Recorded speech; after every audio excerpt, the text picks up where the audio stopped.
Welcome to the Value Investor TV podcast. This is the podcast that helps you grow your wealth and become financially independent. My name is Hari, and my partner, Hari, good looking today. Did you get it from Ulta? I did not. But, you introduced yourself as me, so I'm going to go by Becco for the rest of the podcast. I wanted to hurry up and get to the meat of the podcast. Yeah, no, it's exciting. So, all right, that's you want to kind of so let me give you our little disclaimer here.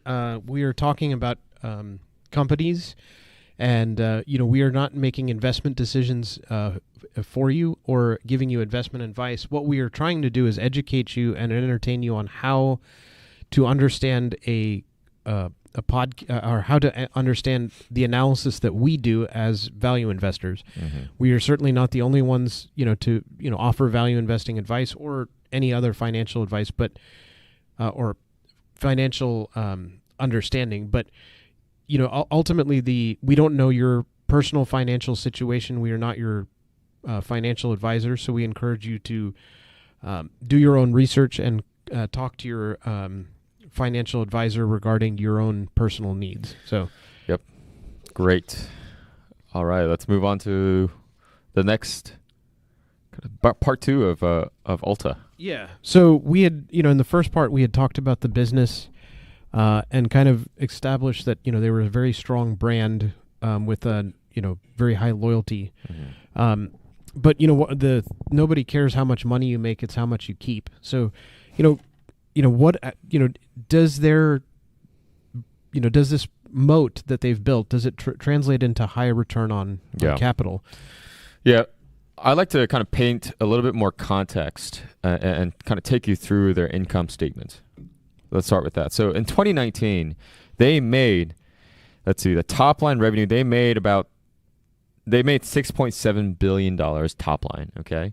And then you take out cost of goods sold, about $4.3 billion, and you're left with the gross profit of about $2.4 billion. And that's about 35%, 36% gross margin right there. And then from there, you travel down to SGNA, and then the EBIT, so the operating margin, is about 13%, 13 to 14%. And the net income, if you go all the way down to net income, from $6.7 billion all the way down to net income of about $650 million, roughly speaking. So that's kind of the context we're talking about here. And if we look at kind of return on equity, return on capital employed, return on equity for 2019 was 36%. So if you look at that number from the context of what it was before, let's see, starting from 2013, the return on equity was about 21%, and it just steadily climbed up to where it is today, 36%. So right there, is your answer. Yeah. So let's also give the caveat. Do they have a lot of debt that could be skewing that number? Right? Yeah. So that's a good question, because return on equity, again, this is equity, guys. So asset minus all the equity, all the liability is equity. So if you just have a whole lot of debt, that could really skew this number. If you look at their debt, it's zero. Yep. That's fantastic. Yeah. So return on equity, 36% is truly 36% right there. Yeah. So that's a asset light kind of business, because excuse me, their only assets are their inventory, really. Yeah. Right. They lease 100% of their stores. So yeah, I mean, look, if you can get a 36% return, I guess we should couch this with, what does that number mean, right? If I have $1, that means for every $1 I invest in this business, I get a 36% return. If I take that $1 and invest it somewhere else, can I get a 37% or higher return? Mm-hmm. That's the only reason I would invest outside of this business, right? And the answer is no, right? Mm-hmm. I mean, that's insane. 10% is what the S&P 500 would give you. Yep. 15% is considered really good. Yep. So 36% is fantastic. Yeah, it's really great. And do you have any other return on capital Yeah. metrics that you'd like to mention? Or Yeah, I do like to mention return on capital employed. And so that's around 27% as well. So going back to 2013, if you look from 16% to 27%. So 16% in 2013. 2019, that number jumped to 2017. So the company is really focused on driving the return on equity. And you can see that from the number right there. And so, again, just to kind of wrap this up, the company is quite good at this question here. Yeah. Right? Is the company able to translate its moat into high return on capital? I think the answer is yes. Yeah, I think that's an astounding yes. Okay. Financially, let's move on a little bit to the other parts of the financial statement. Sure. Does the company have enough cash to maintain its business? You know, are they going to run out of money? You know, To service debt. yeah, and so Yeah. what does the cash balance look like, and so on? Yeah, so they built out the cash balance to about $400 million in 2019, and then debt is zero. Yeah. So I mean, right there, the balance sheet looks very, very healthy. And in terms of kind of current ratio, which is important to kind of keep track of because the company's doing expansion projects and things like that, current ratio is important to keep in track for ongoing kind of operational things. And the current ratio is 2.3. So, it has a lot of... Yeah, so current ratio is current assets over current liabilities, which you want it to be above 1. Yeah.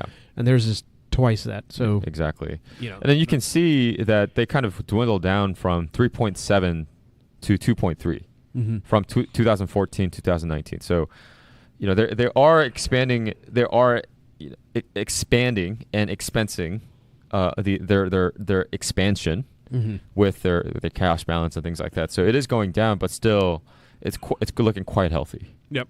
Yeah. Okay. Well, so let's move on to free cash or cash flow itself. Sure. So how much money are they able to generate free cash flow wise?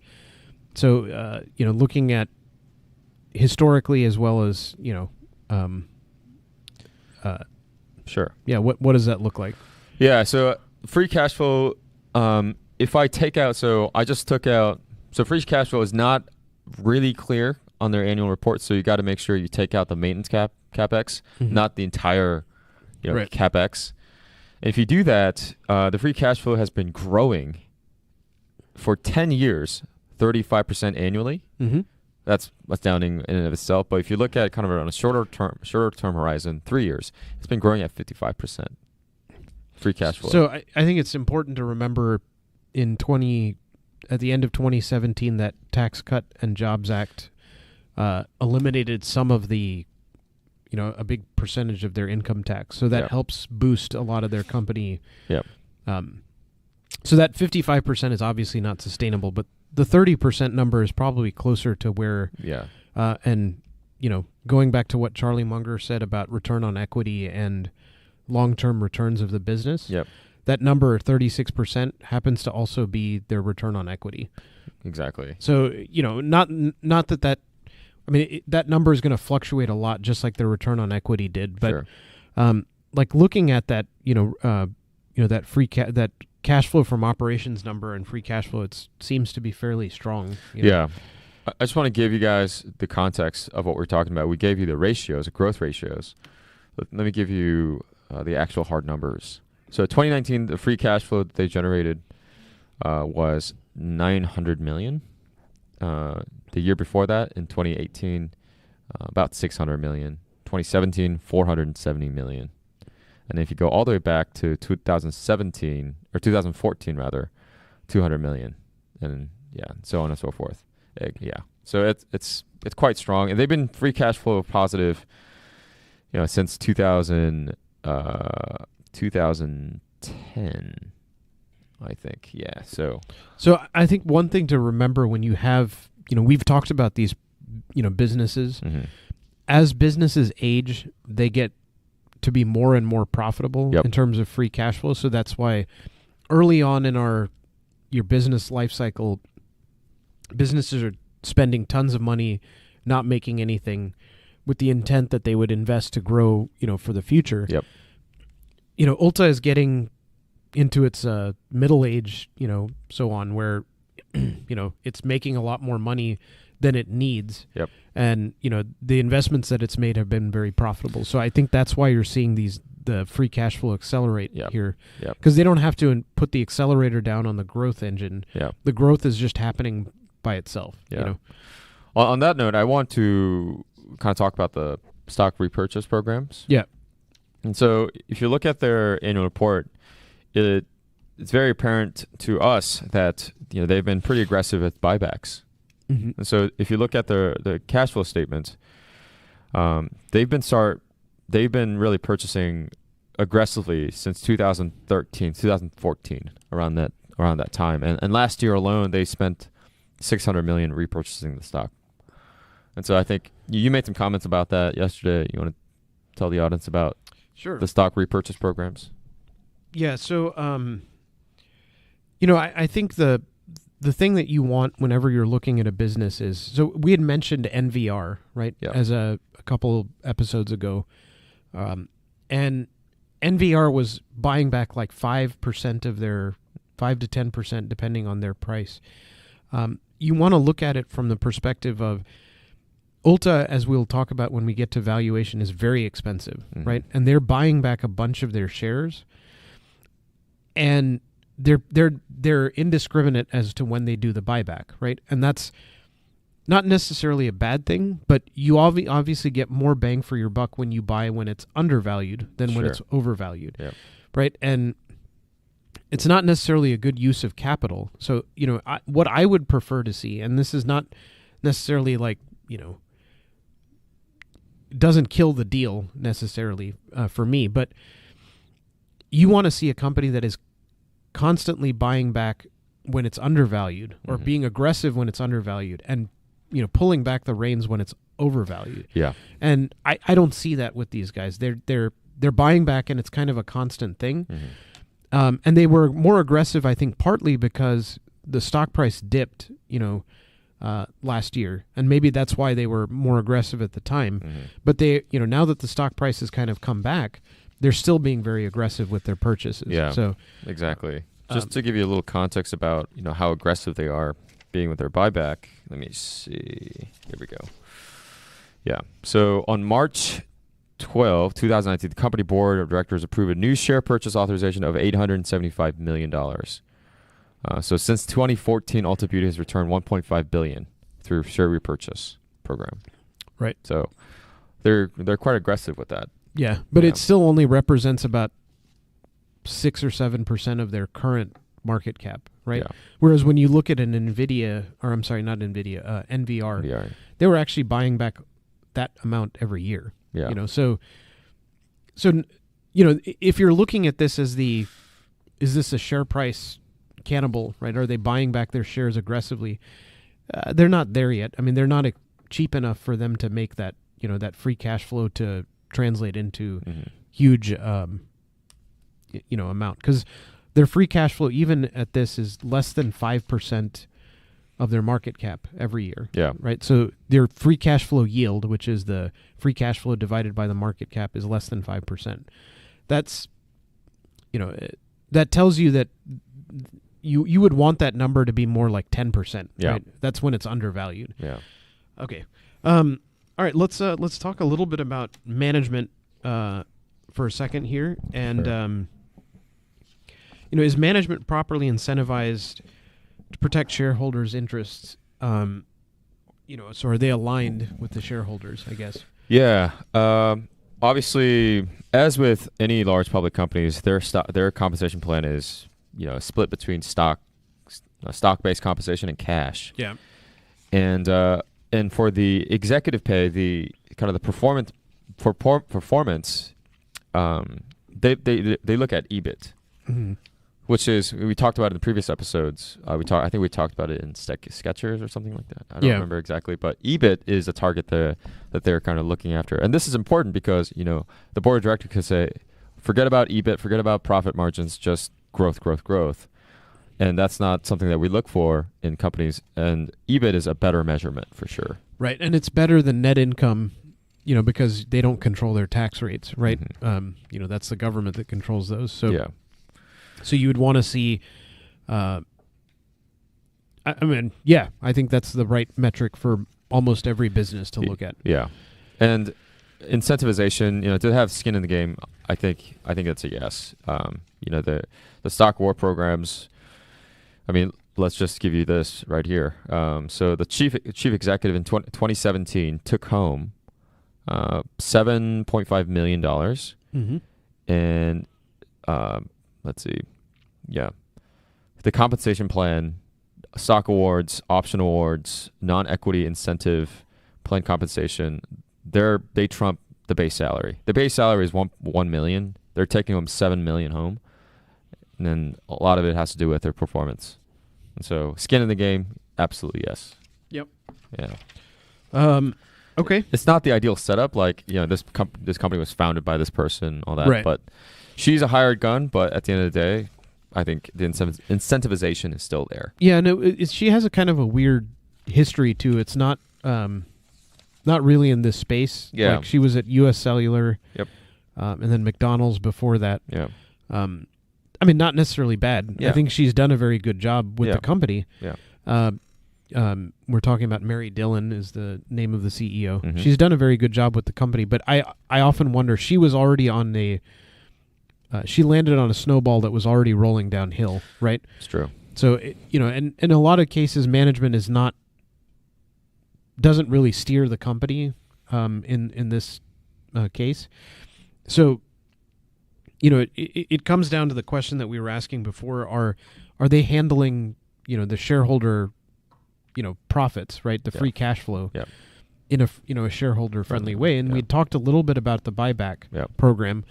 They don't pay a dividend. Yep. So, what are your thoughts on on that buyback? Like, what would you, in an ideal world, what would you prefer to see? So let me kind of put it in a different way. Let's say you and I are running the company. What would we do with that free cash? I think what I would do is probably park it in high yielding securities for the time being.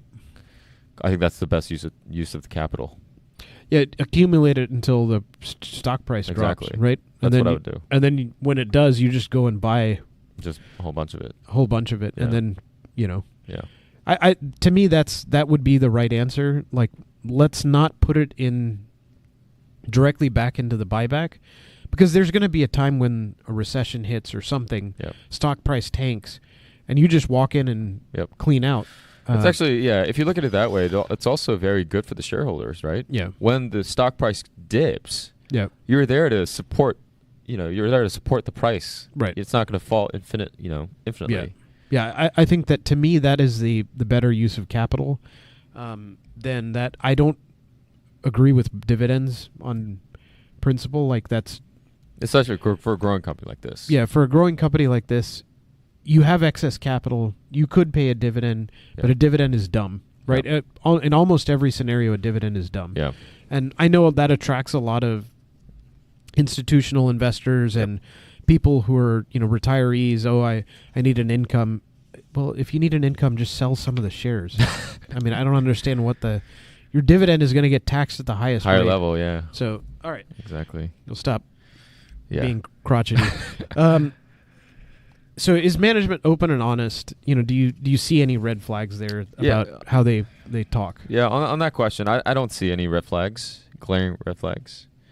I think the management has been pretty open about most of their operation. Yeah. So I think that's it's good for me. Yeah, I think the best way to tell them we can't do this with this company is when things go badly, how do they react? Yeah. Right? When everything's going well, management's really, they're stand-up people, right? Mm-hmm. Hard to tell with a company when they're just crushing it year over year. So that's true. All right. Let's move on to the meat of this on the valuation side. Mm-hmm. So I think let's, before we talk about that, let's talk about Circle of Competence. Sure. So tell us about, give us the why do we need to the Circle of Competence? Is this something that we can understand? Yeah, that's again, if you look at the checklist, that's the first thing that we ask ourselves. Is Yep. it something that we can understand? Right. If you can't, step away from it. Yeah. But this has been a really good exercise for me to kind of get into this and Yeah. understand our field, because as value investors, we're always trying to improve and enlarge our circle of competence. Yep. And it's important, especially in the valuation phase, I think. Right. Because in valuations we use discounted cash flow model to project out the value of the company, but you are making a whole slew of assumptions Right. to get there. So unless you really know and have intimate knowledge of the industry and the company itself, it's very hard. It's difficult to justify those assumptions. Yep. And that's why circle competence is very, very important. Right. Yeah. Anything you want to add there? Yeah. So I would say, specifically with these guys, right? Yeah. We're not experts in the beauty skincare space, right? I'm just calling it out, right? Yeah. It's not something that we couldn't learn about. Sure. But on my day-to-day routine, I'm reading the newspaper, I'm checking, looking up stuff on the web. Yep. Beauty and skincare are just not part of my go-to, right? So I'm just not going to look that stuff up. Yep. And so that means that I don't have built-up knowledge over years Yep. of that industry, and I don't have knowledge. I would have to actively seek it out, Mm-hmm. right? And I would have to change my routine and to understand it. So that's not to say that you can't learn something. You Mhm. can't expand your circle. But to me, I feel like we can give you our estimates, right, of growths and growth and based on historical values and stuff like that. Mhm. But I can't answer the question of what would it take to come and disrupt this moat, right? How do I, Exactly. assume that this growth rate that we're about to give you is going to stay there 10 years from now, right? It's hard. It's really hard for Very, me. very hard. Yeah, exactly. So, all right. So with that being said, Mm-hmm. and I would just before I move on, one more thing. Circle of competence is actually the most important aspect of investing. I think most people forget that circle of competence it's very easy to overestimate your own intelligence, Mhm. right? Or your own knowledge base, Yeah. right? This one is easier for us, right? But there are plenty of companies where we think we know what we're doing, and that's almost always where we make mistakes Mhm. as long-term investors, right? Is overestimating our entire knowledge. Warren Buffett has talked about this, and he is obviously he's right on every one of these topics. So just be aware of that when you think about it. Circle of competence is really important. All Yep. right. So let's talk about what's your valuation here? What do you think this thing is worth? Yeah, so let's start with discounted cash flow. It takes a few inputs. First is initial cash flow, and kind of project it out with growth rates. Yep. And we kind of chunk it out into three different segments. So in the first year to the third year, the growth rate we assumed was around 30%. I think that's pretty reasonable given the fact that it's been growing at 30% in terms of free cash flow for 10 years. It might slow down, but in the next 3 years, I don't see it kind of slowing down too much. So let's give it 30 years, or 30%. And then it kind of progressively slows down in our model. So a 30% for 1 to 3, and then 20% 4 to 6, and then 10% 7 to 10. Yep. If we do that and we discount at 10%, and discount rate 10% is important for us because that's kind of our what is the best next opportunity, right? Right. Which in this case is the S&P 500. S&P The 500. next best, safest opportunity. Safest opportunity, yeah. Right. 10% is being generous, really, but Yeah. 10% for easy math. And shares outstanding, this is 60 million shares outstanding, zero debt, and then 400 million in cash. Yep. So we kind of add that back in, and we project out. And the intrinsic value is about $280, $284. Yeah. So for reference, what is the stock, the price that when I was looking at this last week, it was 347. And if we look at Ulta Beauty, right now, the stock price, give us 1 second. It's about 350. 350. Yeah. So, okay. So given that info, 350. So we're still below the current price is above our intrinsic value. Yeah. So not in the realm of possibility right now. Exactly. And I want to give you a little bit more statistics because I think people use a lot of PE, forward PE, stuff like that to kind of get a sense of where this is in terms of valuation. If you look at PE, it's 31, and then forward PE of 27. If we project out, because they give you guidance on 2019. If we project out,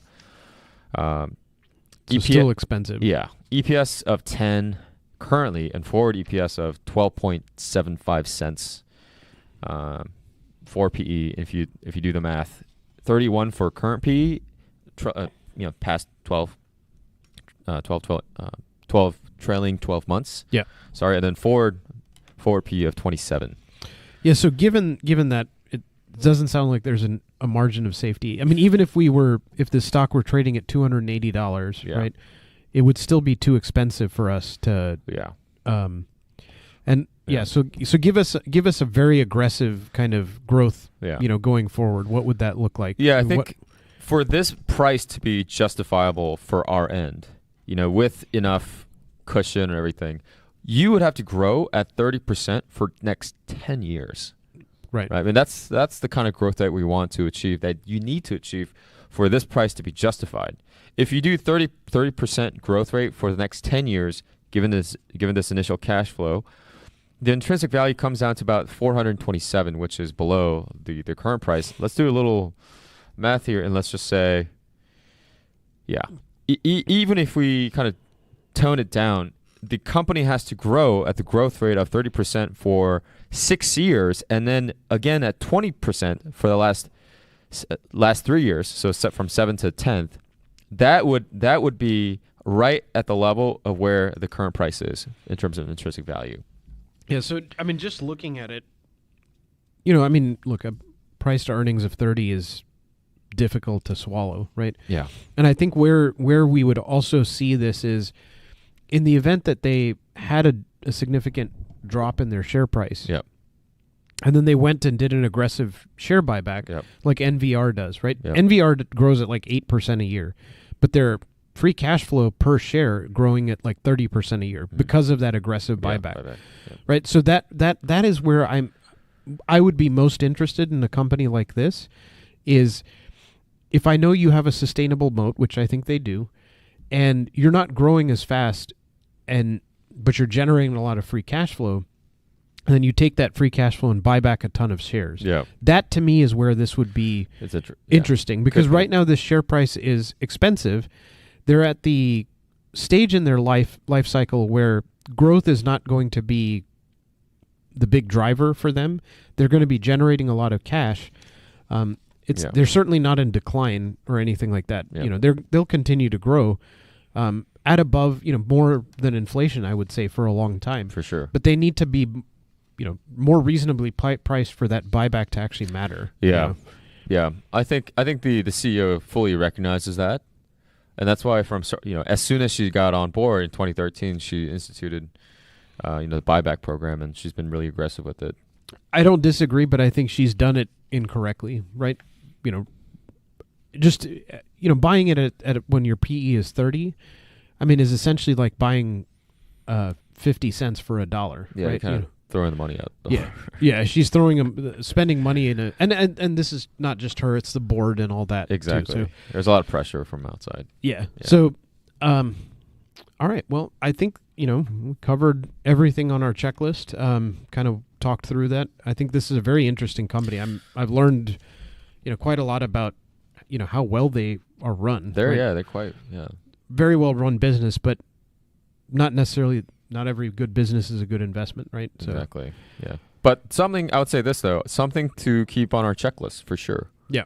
In case the stock price just tanks or something that. If the stock price dropped to $200 a share, very interesting to look very at. interesting, company. So yeah, exactly. Well, that's it for us. Any more kind of final thoughts that you want to add before we close out? No, not really. I mean, I think I think the main things for us to learn, here, and kind of why we talked about this company was about the circle of competence, and understanding that this is a great business. I'd be very interested in it, but I would have to do a lot of work to continue to maintain an investment here, because this is just not. It's not in my wheelhouse. I don't spend a lot of time in beauty shops. You can see that from my face. So if we're gonna learn about it, you can. We're gonna have to do more work, I think. Exactly. So. Well, thank you guys for joining us. This is Ulta Beauty. Certainly a very interesting company. All right. Do we want to announce what we want to talk about in the next episode? Yeah. So I think we're going to talk about another company that I think is pretty hot right now, which is Lyft. So they just went public about a week ago. And what is interesting about them is, they're very popular, very fast-growing revenue, top line. But I think the thing that'll be interesting about them is, can they ever be profitable, right? Like, Ulta started out and they probably didn't make money their first few years. Yeah. But then they soon hit a stride where they were profitable. Exactly. How is Lyft going to do that? Is it possible for them to do that? Yeah. Right. And they've got a competitor breathing down their neck that's, 5 times as big as they are. So let's, I think it'll be an interesting discussion. That sounds great. We'll talk about Lyft next time, guys. Stay tuned. And thank you for joining us. And follow us on Twitter. Hit us on Instagram. All those things. We'd be happy to chat with you guys. Yeah, so info@valueinvestor.org for the checklist or just to ask any questions, and at Value Investor TV. Yep. Sounds good. Thank you guys for joining us. We'll see you on the next one. All right. Thanks.